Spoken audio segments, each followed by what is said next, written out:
रात के पिछले पहर हवेली की गहरी खामोशी में एक दिल दहला देने वाली चीख गूंजी।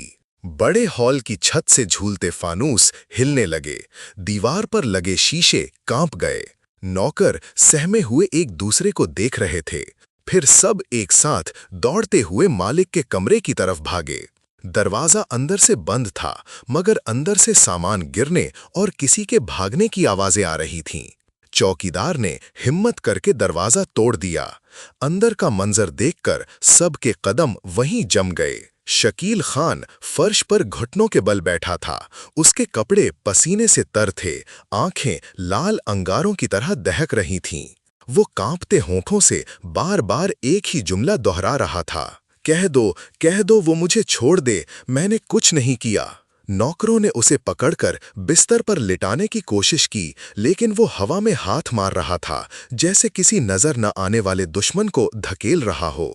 चंद दिन पहले तक शकील खान एक ऐसा आदमी था जिसके सामने लोग सर झुकाते थे।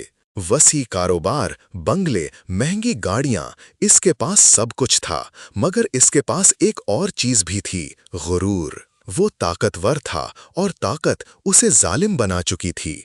जो इसकी मर्जी के खिलाफ जाता, उसकी जिंदगी अजीर्ण कर देता।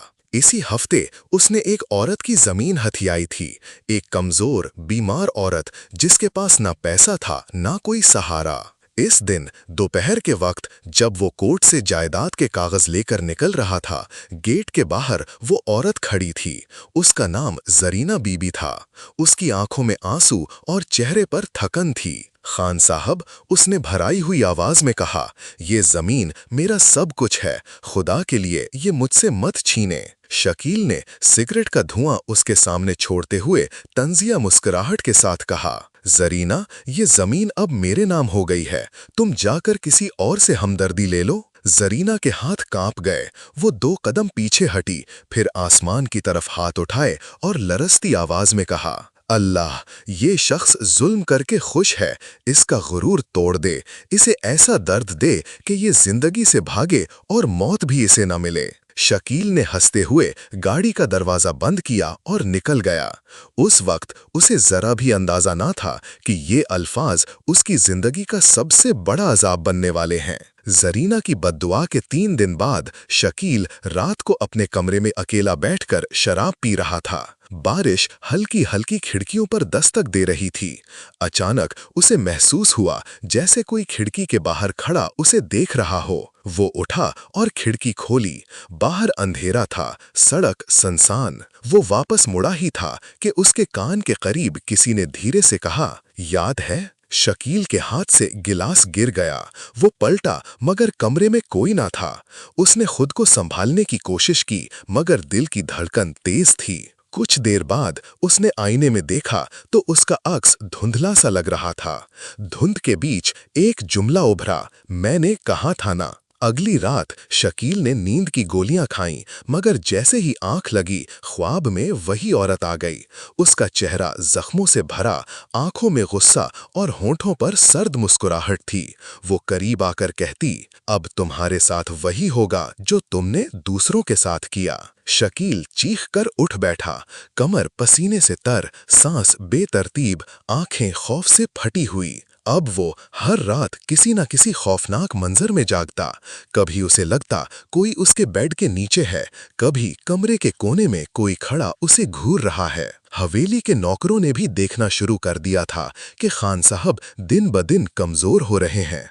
वो खाना कम खाते, हर वक्त चिड़चिड़े रहते और कमरे से बाहर कम निकलते।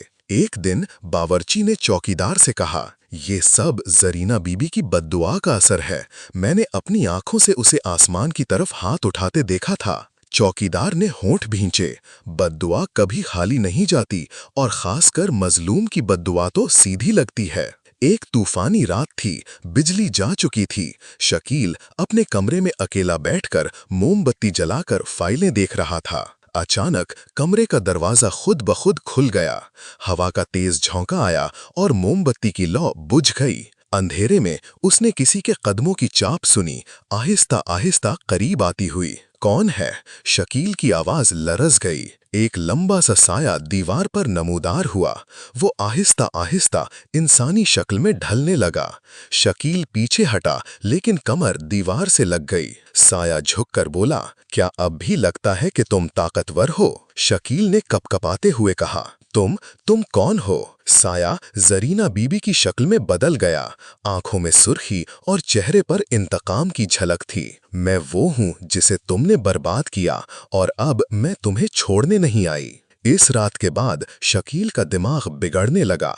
वो आईने तोड़ देता, कमरे में खुद से बातें करता और हर वक्त दरवाजे खिड़कियां बंद रखता। एक बार उसके करीबी दोस्त इमरान ने कहा, खान, माफी मांग लो, उस औरत के घर वालों को कुछ दे दो, शायद तुम बच जाओ। शकील चिल्लाया, वो मर चुकी है और मरने वाले वापस नहीं आते। इमरान ने सर्द लहजे में कहा, खान, कभी कभी मरने वाले भी वापस आते हैं, सिर्फ बद्दुआ पूरी करने के लिए। बारिश की एक और रात थी। नौकर सुबह कमरे में गए तो शकील बिस्तर पर मुर्दा पड़ा था, मगर उसकी आंखें खुली थीं और चेहरे पर ऐसा खौफ जैसे उसने मौत से पहले कुछ ऐसा देखा हो जो बयान से बाहर है। कमरे की दीवार पर खून से लिखा था, बद्दुआ कभी खाली नहीं जाती।